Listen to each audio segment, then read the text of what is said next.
Sometimes you can see it when you're out on the street at night.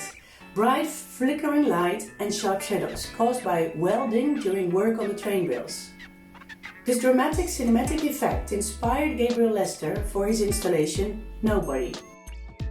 You can follow the in-light shadow play that is created in this way on the bow of Nemo Science Museum. The fact that robot make a doll, or is it a human, comes to life says a lot about the technological age of today, because who really is in control?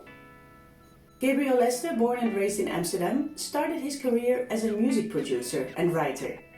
Later he developed not only as an inventor, but also as a filmmaker.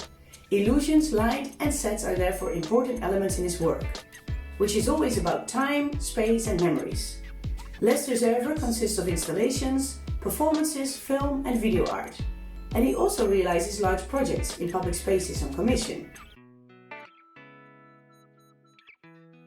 He was invited by the ALF to make something at NEMO, the Scientific Museum. A nice link because he is also an inventor.